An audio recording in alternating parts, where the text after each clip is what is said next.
E não foi o deputado Rui Falcão que atacou Nicolas Ferreira durante a oitiva de Flávio Dino na Comissão de Constituição e Justiça da Câmara, mas sim André Janones. O aliado de Lula admitiu ter chamado o opositor de chupetinha e afirmou que vai continuar com as hostilidades. Janones ainda se defendeu das acusações de homofobia, dizendo que para ele o termo não é ofensivo. Parlamentares saíram em defesa de Nicolas e pediram medidas contra Janones, inclusive prometendo uma representação no Conselho de Ética, pedindo sua cassação. Pavinato. Bom, ontem nós falamos aqui, ao que tudo mostrava e ao que todos os veículos de comunicação publicaram, inclusive o jornal O Globo, ele tuitou, depois apagou o tweet, o vídeo aparece a boca do Rui Falcão se movimentando, dizendo vai chupetinha, e depois mostrou-se aquela filigrana do vídeo que o microfone estaria desligado. O que aconteceu ali? André Janones, né, muito viril, ele se aproveitou de um momento e ele fez uma micagem do Rui Falcão, repetindo algo que ele já tinha dito 2 vezes. Então ele repetiu o termo por 3 vezes. Bom, pois bem, Rui Falcão, isso o exime? Não o exime, porque ele era o presidente da sessão, um crime foi cometido, ele deveria ter interrompido a sessão, perguntado quem foi, porque ele mesmo, num tweet, reconheceu, fala homofóbica. Rui Falcão tuitou, hoje, fala homofóbica. No entanto, ele não parou diante de um crime. O Janones, que falou isso, não estava coberto por imunidade parlamentar, porque ele estava fora da ordem de fala, ou seja, não era sua hora de discursar, e ele disse isso com o mero intuito de ofender. Como o Rui Falcão não fez nada, ele, como presidente da sessão, consentiu com aquilo. E depois, em nota de repúdio, o Rui Falcão somente repudiou a atribuição da fala a ele, mas não repudiou a fala. Portanto, se o próprio Rui Falcão disse que a fala é homofóbica e não fez nada, ambos, Janones e Rui Falcão, têm culpa no cartório. Você, Mota? Uma das armas usadas por todos aqueles que têm inclinações autoritárias é a manipulação da linguagem, né? Isso acontece todos os dias na nossa frente. Ontem mesmo eu dei aqui o exemplo de que um criminoso com menos de 18 anos, de acordo com a lei brasileira, tem que ser chamado de menor infrator ou adolescente em conflito com a lei. O que nós estamos vendo aqui é um caso de um deputado em conflito com o decoro. A turma da esquerda é especialista nesse jogo, né? O jogo é o seguinte: tudo que a esquerda fala significa amor. Tudo que você falar pode e vai ser usado contra você, da forma que eles, os controladores do discurso, decidirem. Para eles, liberdade total de expressão e de agressão. Para a gente, checagem de fatos, censura e mordaça. Diga, Zé.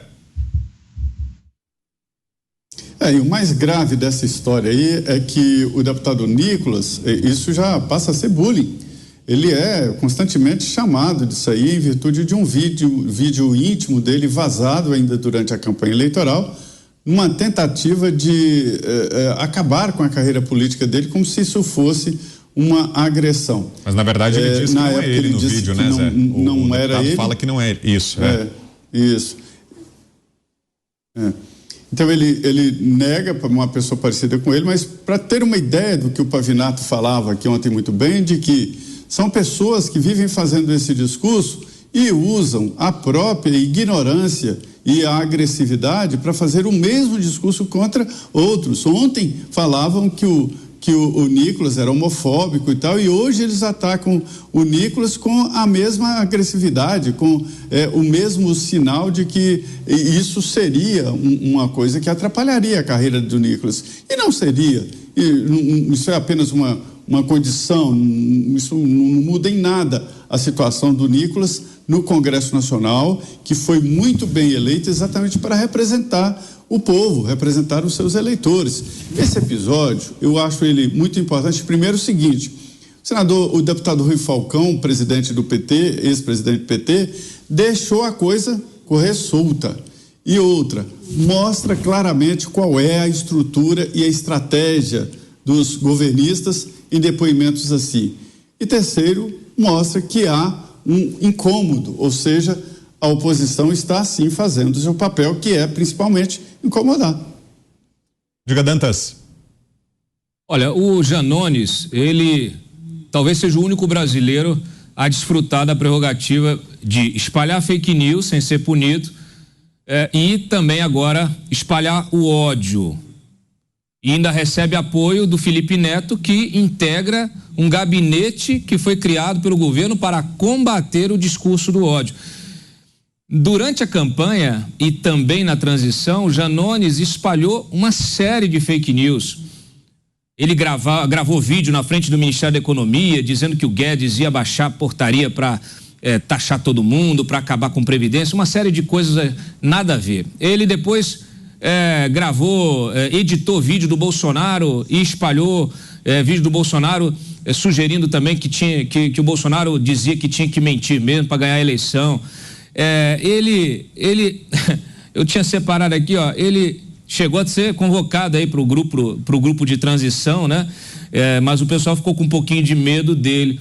Mas assim, ele espalhou fake news, criou uma série de mentiras durante a campanha, até no dia do debate, do último debate lá na Globo, foi para as redes sociais dizer que estava com o celular do Bebiano, né? Do ex-ministro falecido Bebiano, dizendo que ia espalhar uma bomba, e nada aconteceu. Quer dizer, mentiu de forma ostensiva, sem ser sequer advertido pelo TSE.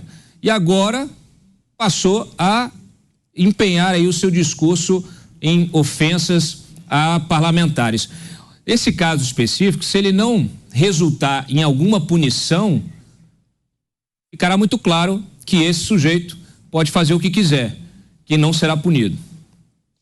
Agora, Pavinato, você acha que a própria declaração de autoria do deputado André Janones deva ser lida com cautela? Afinal de contas, esse é um questionamento muito grande, até nas redes sociais tá muito forte esse questionamento sobre se basta a palavra do deputado, porque o vídeo deixou muitas dúvidas, né, sobre de quem partiu a fala. Foi ele ou foi o Rui Falcão? Pois é. Ou foi ele ou foi o Rui Falcão? Rui Falcão era o presidente da sessão. Se ele não parou para checar quem foi, ele assume a culpa, a responsabilidade objetiva, não criminal, mas civil, para fins de reparação de danos morais. Na seara criminal não dá para falar em responsabilidade objetiva. Não dá. O que dá para falar é que o PT tolera a homofobia. Isso dá. Para fins políticos é algo bastante importante. Agora, alguns pontos só que eu anotei aqui, eu vou aqui ligar a questão, mas aí, pronto. Felipe Neto no gabinete para resolver discurso do ódio, Dantas, para mim equivale a chamar o Nardoni para fazer reforma no Estatuto da Criança e do Adolescente. Nós temos essa figura no governo Lula. O que o Janones fez? Se não foi homofobia, foi bullying, que é igual stalking, que é crime de perseguição, tá no Código Civil. Se não foi homofobia, foi ofensivo, então é crime de injúria. Eu já tenho 2 crimes, sem entrar no campo da homofobia. 2, crime de perseguição e crime de injúria, ambos no Código Penal. O ato foi homofóbico, sem dúvida, foi. E o engraçado é que o Felipe Neto ontem passou a noite inteira avocando para si o orgulho de que ele que inventou o chupetinha. Agora, eu não sei o que a conta do Felipe Neto está fazendo. Ele tem 17 milhões de seguidores e a conta dele está no ar. Isso aqui não é uma democracia, porque se fosse, já não estaria. Ou deixa a do Felipe Neto e libera de todos os outros. É assim que acontece. Para finalizar, foi homofobia? Foi homofobia, claramente foi homofobia. Se fosse talvez o Felipe Neto a dizer chupetinha, ele o diria com base naquela foto que ele fez da milícia no ano passado, que também é de mau gosto. Esse menino é podre. Felipe Neto é podre.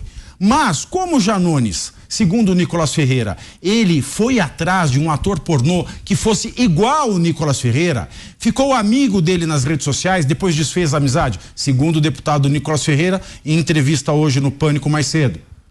Ele produziu um material pornográfico onde Nicolas Ferreira é desmerecido como um homossexual e agora diz chupetinha. No caso do Janones, é homofobia, sem sombra de dúvida. Agora, não tem, eu não vi Jean Willis falar nada, Janja falar nada, Lula não falou nada, Lira não falou nada, ou seja, aí pode, aí é vacalha.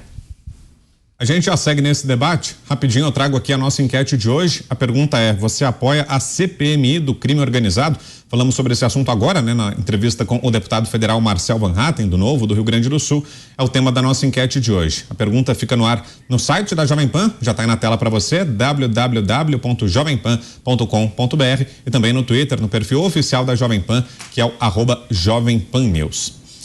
A gente segue aqui no nosso debate sobre o caso Nicolas Ferreira e a ofensa homofóbica que ele sofreu ontem na Comissão de Constituição e Justiça da Câmara dos Deputados. Roberto Mota, volto com você. Mota, com o mesmo questionamento que eu fiz aqui ao Pavinato, você acha que a declaração de autoria, a reivindicação de autoria do deputado André Janones não deveria ser suficiente para esgotar esse episódio? Deveria haver uma apuração rigorosa sobre de quem partiu a ofensa e para consequente responsabilização, Mota? Eu acho que a gente não deve desperdiçar mais essa oportunidade, Brown, de apontar o duplo padrão moral dessas pessoas. Não é o primeiro caso, mas é nisso que se resume a defesa das minorias feita pela esquerda. A esquerda defende as minorias só quando as minorias rezam na cartilha da esquerda.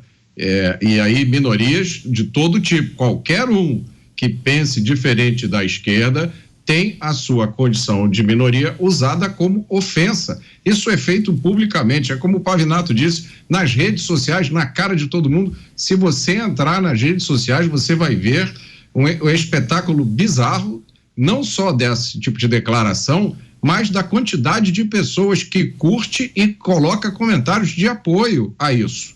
Eu sou totalmente contra a censura, sou totalmente contra qualquer controle de redes sociais. Eu acho que esse é um processo educativo, principalmente para as pessoas que realmente acreditavam, né, que haveria chance de um governo de esquerda significar melhorias para o país, caminhada em direção ao progresso. Entrem nas redes sociais e enxerguem a realidade. E aí eu só queria lembrar só mais um fato para encerrar. Esse deputado aí que está em conflito com o decoro, ele era um dos que se apresentavam como a terceira via, não era? Não era a terceira via? Nem esquerda, nem direita. Vamos por um caminho diferente. Tá aí o caminho para onde eles queriam nos levar. Oi, Pavê. É o seguinte, o engraçado é que isso aconteceu um dia depois que uma professora de 71 anos foi morta a facadas por um aluno que ficou com raiva pelo fato dela tê-lo repreendido em sala de aula por um comentário racista. Homofobia é racismo, segundo o STF. Então esse aluno pegou uma faca de 13 anos, matou esta professora de 71 anos porque ela repreendeu o racismo dele. E aí o que a gente vê no Congresso? O racismo sendo permitido. É esse o exemplo. Depois a gente quer saber por que é que as nossas crianças matam professores. Porque lá em Brasília o racismo come solto. E Cláudio Dantas, caso seja de fato apresentada essa representação no Conselho de Ética ou acionado algum outro dispositivo do regimento do Congresso, você acha que vai ter consequências para o deputado André Janones ou vai terminar em pizza, como se costuma dizer, hein, Dantas? Difícil prever nesse início de legislatura. Vamos ver como é que se comporta o Conselho de Ética. O Eduardo Bolsonaro já se manifestou dizendo que está protocolando até amanhã a representação contra o Janones. Eles vão transformar isso, vão usar o mesmo discurso que o Dino usou ontem, quando ele saiu da CCJ. Isso aqui é um embate entre governo e oposição. Não, é um embate entre civilização e barbárie. Agora, Zé, você acha que pesa nessa discussão o campo político dos envolvidos? Ou seja, se fosse o contrário, se fosse talvez no mandato do ex-presidente Jair Bolsonaro, um aliado do então presidente, com uma fala como essa, o tratamento, a repercussão perante a opinião pública e as consequências poderiam ser diferentes do que nós temos nesse caso, Zé? É totalmente diferente, né? Ele já está representado no Conselho de Ética e o PL está avaliando fazer o mesmo contra o Janones, né? Uma representação direta no Conselho de Ética da Câmara precisa, segundo o regimento, que seja o presidente de um partido político que faça a representação, ou seja, um partido político. Existem outras maneiras de investigar através da Corregedoria da Câmara dos Deputados, terceira vice-presidência, ou através de uma investigação no Conselho de Ética, mas o partido representar é mais forte. Olha, Vitor, é o embate que deve ser dado na política e não de uma forma tão baixa. E ontem eu dizia que os partidos de oposição demonstraram ali como seria essa luta, e a função é esta: fustigar e constranger e incomodar o governo. Pelo jeito, conseguiram os partidos de oposição, porque incomodaram muito e a luta foi boa. Tem que ser assim. Um partido é eleito pela oposição quando perde o lugar de gestor para outro. Ou seja, este é o papel da oposição. Algo mais, Pavê? Mais uma coisa, o que o Janones ele usou, né? Fala assim, eu falaria assim porque ele merece, né? Ele fala coisas desse tipo, então merece ouvir coisas desse tipo. O bom de ser honesto é isso. Quando o Nicolas pôs a peruca, eu fui o primeiro a criticar. Até falei para ele hoje, espero que tenha aprendido que tem certas piadas que não se faz. E agora, quando alguém vem me falar, você falou mal do Chupetinha, mas não falou nada do Nicolas. Não, falei sim. E porque eu defendo o que é direito, não o que é direita ou esquerda, mas o que é direito. Essa é a honestidade. E o Janones vem e fala, mas com eles que fazem isso, eles merecem ouvir isso. Essa é a desculpa mais podre que existe em direito penal.